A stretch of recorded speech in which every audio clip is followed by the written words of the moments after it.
welcome to my new vlog. আৰু আজিৰ ব্লগটো হ'ব অলপ ব্যতিক্ৰমী ধৰণত কাৰণ মই 2-3 দিন ধৰি মানে ব্লগ কৰিব পৰা নাছিলোঁ কাৰণ মোৰ ফেচটো দেখি আপোনালোকে গম পাইছে যে মই দাড়িখিনি কাটি দিলোঁ সেই কাৰণে মানে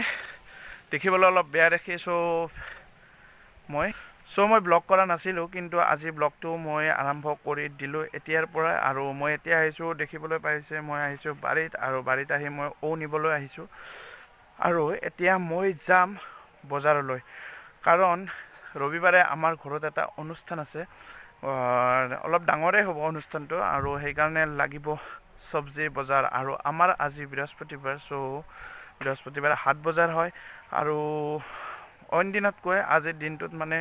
অলপ বস্তুৰ দাম কম হয় আজি মই বৃহস্পতিবাৰে বজাৰ কৰিবলৈ গৈ আছোঁ আৰু আপোনালোককো মই দেখুৱাম আমাৰ বজাৰখন আৰু কোনটো বস্তুৰ কি দাম সেইটো মই কৈ যাম গাইজ ভিডিঅ'টো শেষলৈ চাব আৰু যদি ভিডিঅ'টো ভাল পায় তেনেহ'লে লাইক শ্বেয়াৰ কমেণ্টছ এণ্ড চেনেলটো ছাবস্ক্ৰাইব কৰি দিব তো বলক এতিয়া বজাৰলৈ যাওঁ ফাইনেলি মই বজাৰ আহি পালোঁ আৰু এতিয়া মই আপোনালোকক দেখুৱাম আমাৰ হাট বজাৰ আৰু প্ৰথমতে মই লৈছোঁ ৰঙালাও আৰু ৰঙালাও ল'লোঁ চাৰিটা ৰঙালাওত মোৰ পৰিছে 80 টকা আৰু এই গাজৰ ল'লোঁ গাজৰ মই লৈছোঁ 15 কিলো আৰু 15 কিলো গাজৰত পৰিছে 200 টকা আৰু এয়া হ'ল শুকান মাছৰ বজাৰ চাওক ভালকৈ শুকান মাছ এয়া গোটেই শুকান মাছ মই শুকান মাছৰ চেণ্টটো একেবাৰে বেয়া পাওঁ কিন্তু খাবলৈ হেনো ভাল আগতে শুনিছিলোঁ কিন্তু খাই পোৱা নাছিলোঁ কিন্তু খাই ভালে পাইছোঁ আৰু এয়া হ'ল পিঁয়াজৰ কেজি বৰ্তমান চলি আছে 40 টকা কিন্তু যদি বেছিকৈ লয় পাই যাব আপুনি 35 টকাকৈ আৰু এয়া হ'ল বন্ধাকবি এটা বন্ধাকবিত আমি মোটামুটি 15 টকাকৈ লৈছোঁ মোটামুটি 1.5 কিলোমান হ'ব চাগে আৰু যদি 1 কিলো লয় 1 কিলোত 15 টকা আৰু গোট হিচাপে যদি লয় 15 টকা আৰু এয়া বিন গাজৰ ফুলকবি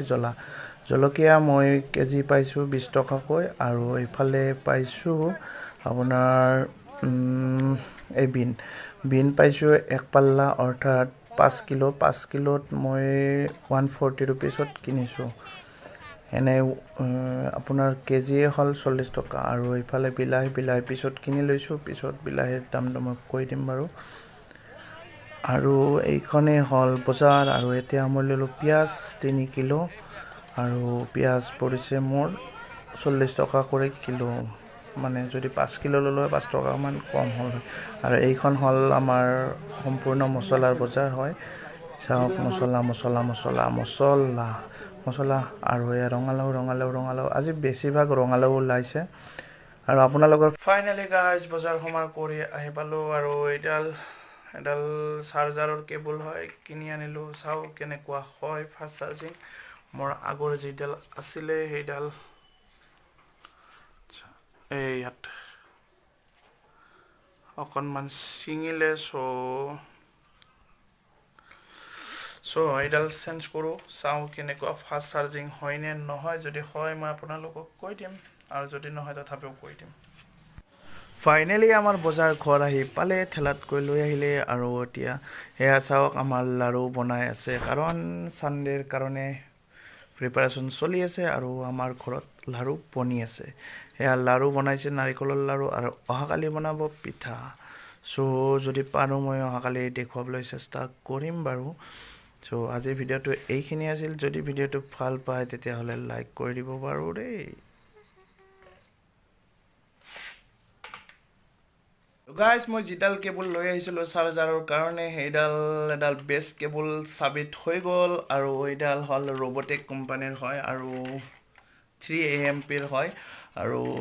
সঁচাকৈ বহুত বেছি ভাল হয় মোৰ 100 টকা লৈছিলে আচলতে মই বাৰ্গেনিং নকৰিলোঁ 100 টকা কৈছে 100 টকাই দি দিছোঁ কিন্তু আপোনালোকে হয়তো 60 ৰুপিজ বা 80 ৰুপিছত এইডাল পাই যাব আৰু এইডাল দীঘলো আছে আৰু সোনকালে চাৰ্জ হৈ যায় মই মোটামুটি 15 মিনিট চাৰ্জ দিছিলোঁ আৰু 50% অলৰেডি চাৰ্জ হৈ যায় আৰু মানে সঁচাকৈ এডাল ভাল হয় আৰু এইডাল মেড ইন ইণ্ডিয়া হয় চাওক ইণ্ডিয়া ষ্টিকাৰ লগাই আছে আৰু যদি এইডাল বাই কৰিব বিচাৰে আপোনালোকে কিনিব পাৰে যদি আপোনালোকৰ এইডাল বেয়া হৈছে মানে অৰিজিনেলডাল যদি বেয়া হৈছে এইডাল কিনি ল'ব পাৰে আৰু তো এইকেইদিন মই ব্লগ দিব নোৱাৰিম চাগে, কাৰণ আছে ঘৰত বহুত বেছি কাম। চ' আজিৰ ভিডিঅ'টো বহুত বেছি দীঘলীয়া নকৰিলোঁ। যদি ভিডিঅ'টো ভাল পায় লাইক কৰি দিব।